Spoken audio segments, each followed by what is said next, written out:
Welcome back to Inside Politics. Our guest today is Nashville Davidson County Sheriff Daron Hall. Sheriff, the Tennessean has a report that they've done an investigation that since 2014, your department has let out more than 30 inmates early before they'd actually served their time through, I think, their system perhaps doesn't catch that, and you've had some human error going on. What are you doing to fix that problem? Yeah, you know, I know you handle tens of thousands of inmates, but even with one gets out, people get upset. Yeah, you know, and we expect perfection. We're just never going to get it. And what that means in our world, some 40,000 people a year were released, and during that 40,000 a year, you're processing people in and out.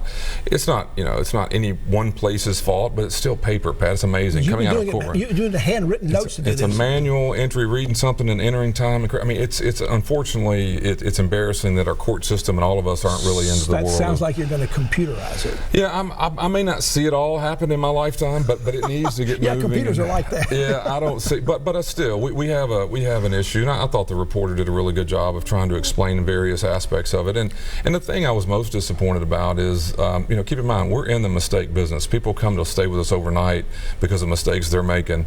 Our goal is to give them some opportunity to change their life and get back in the streets. Well, the same thing as employees. When they make a mistake, who am I to fire everybody for the mistake they made? We want to give them tools to do their job better, hold them accountable, but also realize what we're really dealing with. And in most cases, I think we did an okay job, but we need to, you know, I like the word ownership. We need more ownership and making sure we're doing the best possible job we can. I think the investigation by the newspaper indicated there was sort of a change. There were differences in how people were punished for being involved with the thing. Are you going to do something to? You probably not go back and look at those, but you're going to standardize what the punishment's going to be, so that if this happens, people know what the consequences are. Not and I was most disappointed. I thought the reporter did a good job with that as well. That's the most disappointing part for me. You know, when you get asked, as in our job, you're going back looking into everything. You know, we were handing out various types of discipline. It's not an excuse, but we got people scattered all over Nashville when we moved people out of this facility over here, and so there's not it wasn't a simple way to kind of consistently do that. I've put a person who's been with us for 30 years, worked in that division for years over that.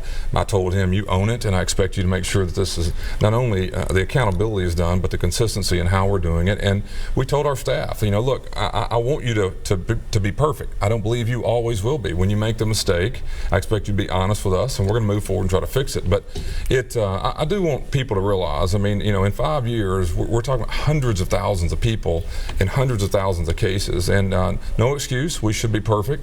Whoever you have as sheriff, it won't be perfect, I promise. And we want to be accountable for it, make sure we fix it moving forward. The Davidson County Grand Jury makes a report at the end of each of its terms. Its last term, it said one way Metro ought to look at being more efficient, particularly to help out the police department, is for your office to take over traffic enforcement, take those duties over from the police.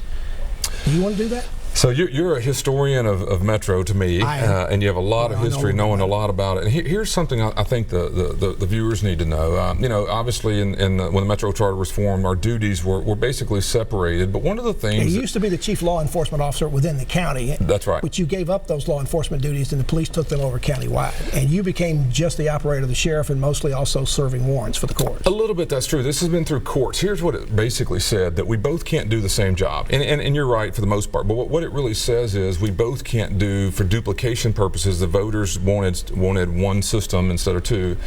So, and over the many years, one of the things that's happened, I mean, when I came to work here, the police did booking and we did housing. Well, now we took over booking in '96. We go to the hospitals for them, take over prisoners, because that's really what we do. Historically, they'd always done that. Here's the thing. Right now in Nashville, the police do what you and I would call the criminal law enforcement, the criminal investigations. They're good at that. That's what they need to be doing. The sheriff's office has always done the civil work. Divorce garnishments, order protections, that's what we do. Serve warrants, and we're doing civil. There are over 100 accidents a day in Nashville. Those are civil.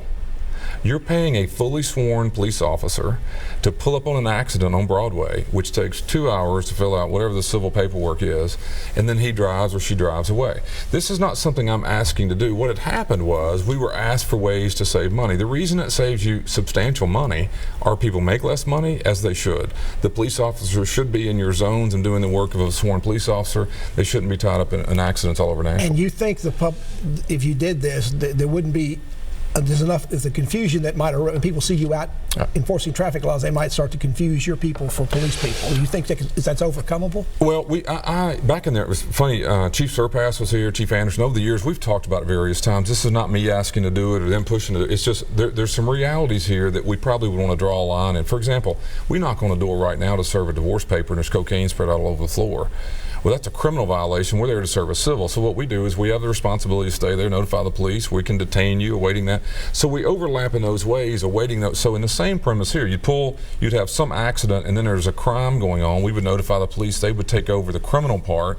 We would handle all civil work. And it would take a charter change to get you to be able to do that, or could it be done just by an ordinance? Right. And keep in mind, if you really stretched it, we're probably doing it wrong now. That's civil work, and the voters said no duplication. We're both doing civil work all over Nashville. So you could argue we should do it anyway, and I think the mayor and the police chief need to think through that. As we close out the interview, there was some publicity lately about one of your predecessors. We mentioned Fate Thomas earlier, that he had deputized the late great country music legend Johnny Cash to be a deputy sheriff with the right to enforce the law, arrest people if he needed to do that. Since that's come out, have you had any modern day country music people come to you and saying, hey, I want to be a deputy sheriff? You know what? Would you, if they did, would you deputize them? I would not deputize them. I have randomly, I guess 4 or 5 times in 25 years, I've taken not our badges, but an old badge of the old days and made it into a frame or whatever and presented it to Andy Griffith, America's sheriff, before he died. I was so tickled to get to meet the guy, and I guess 1 or 2 other people ever, but it's not the badges we do. I didn't commission them, I didn't authorize them to do anything, and I don't give out badges to anybody, but I made that more of an exception. But you know Fate Thomas, the history, it is amazing what was going on. We were so tickled to have found a picture. That was his commission card that he took with him, so for us to have a picture of it was pretty amazing. Sheriff Hall, thank you so much for coming on the show. You've got a lot on your plate, and thank you. Good luck. We'll have you back in the future. Thank you, Pat. And thank you for joining us this week on Inside Politics. I'll be back here again for a future show. If you can't get enough politics in the meantime, go to News Channel 5 website. You'll find my Capitol View commentary there.